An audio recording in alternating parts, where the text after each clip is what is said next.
कोशों में नहीं होती, जबकि वहां पर भी 8%, 10%, 12% मुसलमान रहता है। लेकिन इस तरह की वहां पर बातें नहीं होती, एक बात बता रहा हूं। लेकिन हमारे हिंदुस्तान में होती है। क्यों होती है? मुझे दुख के साथ कहना पड़ता है, भाजपा के पास मुसलमान पाकिस्तान के सिवा कुछ है ही नहीं। अगर वो पाकिस्तान का नाम ना ले, मुसलमान का नाम ना ले, तो ये दो शब्द नहीं बोल सकते हो। किस पर बोलेंगे ये? बता दीजिए, आज 11 साल का समय हो गया है मोदी जी की सरकार को। हम लोग विकास के लोग हैं। देखिए, हम लोग, हमारे बच्चे सब इंजीनियर हैं, सारे बच्चे बाहर है इंजीनियर हैं, सॉफ्टवेयर इंजीनियर हैं। हमने आधी रोटी खाया, अपने बच्चों को पढ़ाया। दोस्तों नमस्कार, और आप देख रहे हैं कांडी बनारसी। कांडी बनारसी में आपका स्वागत है। राजनीतिक सियासत तेज हो चुका है, लेकिन हमारे साथ आज बात करने के लिए अब्दुल्ला खान है, जो आम आदमी पार्टी से बिलोंग करते हैं। और सीधे तौर पे बात करेंगे, हम पहले जिक्र करेंगे दिल्ली में इतनी बड़ी हार क्यों हुई, जबकि जिस तरीके से कहा जा रहा था कि फिर दूसरी बार क्या तीसरी बार आम आदमी पार्टी सरकार बनेगी, लेकिन ऐसा हो नहीं पाया। ये बताइए कि दिल्ली में जो चुनाव हुआ उसका परिणाम आपके अनुकूल नहीं आया, कहां से चूक हो गई? कहीं भारतीय जनता पार्टी की जो ये बाढ़ थी उसमें कैसे आप बह गए? देखिए, इस संबंध में मैं 2-3 बात आपसे कहना चाहूंगा। जिस समय अरविंद केजरीवाल दोबारा इलेक्शन लड़ रहे थे दिल्ली में, तो उन्होंने ये कहा जनता से कि अगर हमने काम किया है तो आप लोग मुझे वोट दीजिए, वरना मत दीजिए। यानी कि उस समय अरविंद जी को इतना कॉन्फिडेंस था, इतना विश्वास था कि जो मैंने काम किया है दिल्ली के अंदर, चाहे वो मुफ्त बिजली का मैटर रहा हो, मुफ्त मेडिकल का मैटर रहा हो, मुफ्त एजुकेशन का मैटर रहा हो, मोहल्ला क्लिनिक का मैटर रहा हो, यानी बहुत सारी सुविधाएं अरविंद जी ने दिल्ली के लोगों को दिया। और बड़ी मजबूती से के साथ मैं कहना चाहता हूं, सन 47 में देश आजाद हुआ, देश में बहुत सारी पार्टियां आई। नहीं, एक बात हम काटेंगे आपकी, रुकिए। ये बताइए कि इतनी सारी जो योजनाएं थी दिल्ली वासियों को मिला, लेकिन दिल्ली वासी अरविंद केजरीवाल के बारे में यानी आम आदमी पार्टी के बारे में क्यों नहीं सोचे?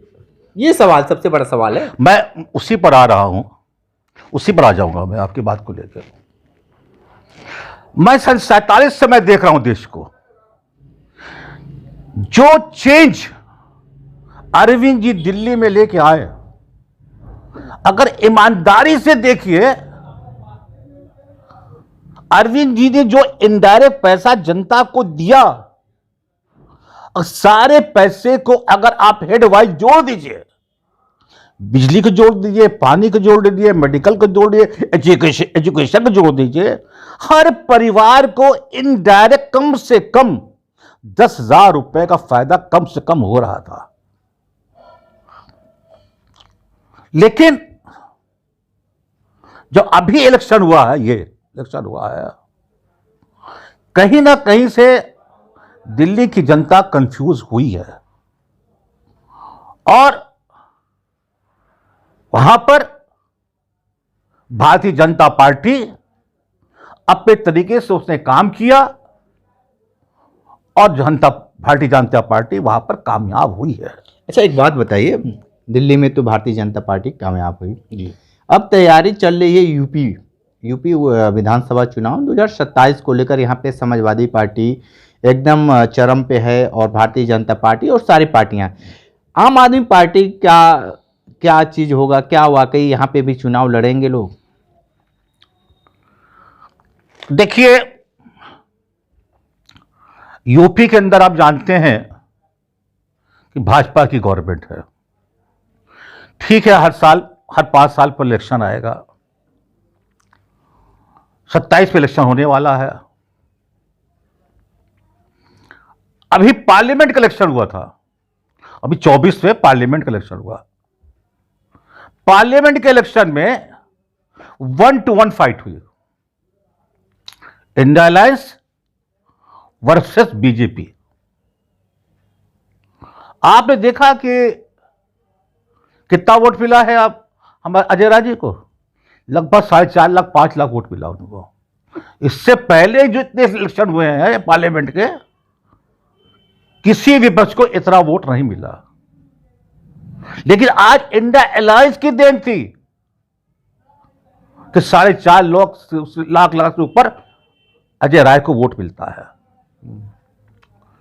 अगर इसी पैटर्न पर आने वाले दिनों में इलेक्शन होगा,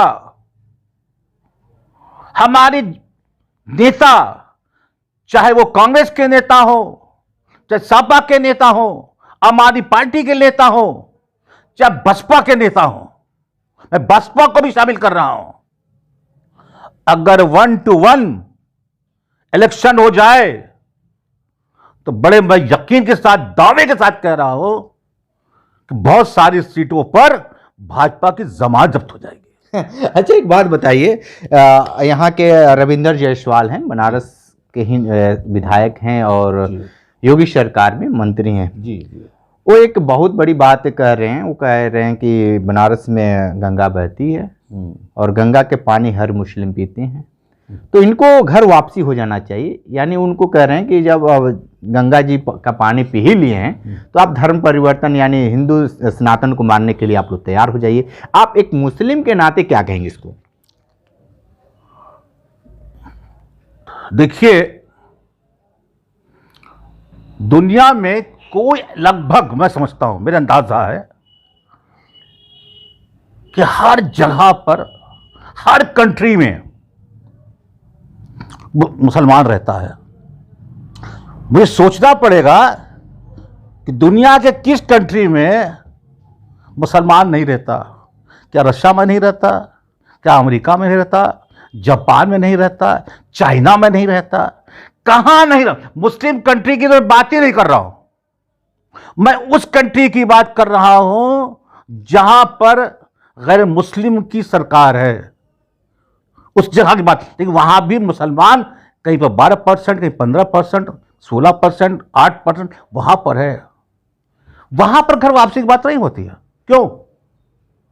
तो आप इसको क्या मानते हैं? नहीं, इसको आप क्या मानते हैं? अरविंद, जो रविंदर जायसवाल ने ये बातें कही है, कल से वो लगातार मीडिया में बोल भी रहे हैं, तो इसको क्या मानते हैं?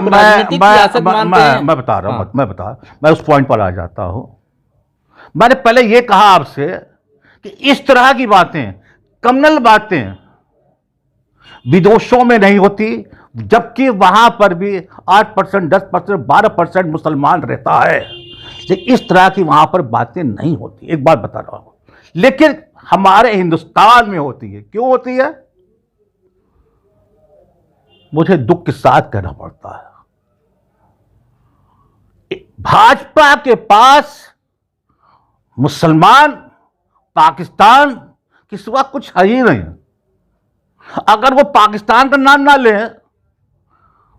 मुसलमान का नाम ना ले, तो ये दो शब्द नहीं बोल सकते हो। किस पर बोलेंगे ये? बता दीजिए, आज 11 साल का समय हो गया है मोदी जी की सरकार को। हम लोग विकास के लोग हैं। देखिए, हम लोग, हमारे बच्चे सब इंजीनियर हैं, सारे बच्चे बाहर है इंजीनियर हैं, सॉफ्टवेयर इंजीनियर हैं। हमने आधी रोटी खाया, अपने बच्चों को पढ़ाया। हम इस जहन के लोग पैदा हुए हैं। हमारी सोच ये है।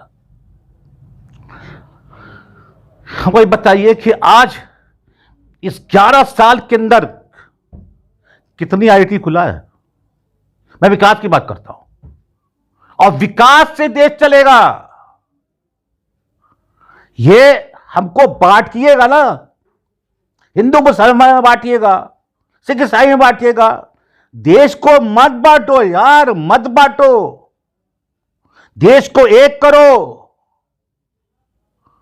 हमारे ऐसा नहीं है कि हमारी कम्युनिटी ने देश को नहीं दिया, हमारी कम्युनिटी ने भी देश को बहुत कुछ दिया है, लेकिन आप उसको लोग मानते को नहीं है। क्या हमने एलपीजी का अब्दुल कलाम पैदा नहीं किया? अब बता दिए किया नहीं किया कि नहीं किया। आज फील्ड इंडस्ट्रीज के अंदर दिलीप कुमार जैसा इंसान पैदा नहीं हुआ ना। आज ताजमहल जैसी चीज बड़ी बड़ी बड़ी खड़ी हुई है, आप नहीं देख, दुनिया नहीं देख रही है। अरे दिया है, इस देश के मुसलमानों ने बहुत कुछ देश को दिया, इसलिए दिया है कि ये देश हमारा है, ये देश हमारा है, हम इस देश के लिए मरने मिटने के लिए तैयार हैं। बिल्कुल बिल्कुल। हमारे देश को कोई भी गलत निगाह से देख नहीं सकता है। हम लोग वो खून रखते हैं, वो मोहब्बत रखते हैं, और इतना ही नहीं है, अपने देशवासियों की जो हमारे भाई हैं, जिनको भाई समझते हैं, जिनको बड़ा भाई मानते हैं, उनके लिए मेरा खून हाजिर है। हम उस तरह के लोग हैं। हम जो बातें जो लोग कहते हैं देश के, आप बता रहे थे कि घर वापसी, सब छोटी बातें हैं। हम तुम्हारा रिश्ता तब भाई का है, हम पैदाइशी भाई भाई हैं, दुनिया की कोई ताकत अलग नहीं कर सकती। ठीक है, तो आप देखिए अब्दुल्ला खान जी थे, बहुत सारी बात बताए हैं। सीधे तौर पे एक बात इन्होंने बता दी कि घर वापसी की बात कहाँ है, हम पहले से ही भाई थे, तो उसमें कोई दो राय नहीं है। लेकिन सीधे तौर पे राजनीतिक बात इन्होंने एक लाइन भी बता दिया है कि अगर जिस तरीके से लोकसभा में चुनाव हुआ, उसी तरीके से अगर यूपी में अगर सारे लोग एक साथ मिलकर अगर चुनाव लड़ते हैं तो हो सकता है कि बदलाव हो सकता है। विशेष इंटरव्यू कर रहे थे, तो हमारे साथ बने रहिए। कांडी बनारसी के साथ में दीजिए इजाजत, नमस्कार।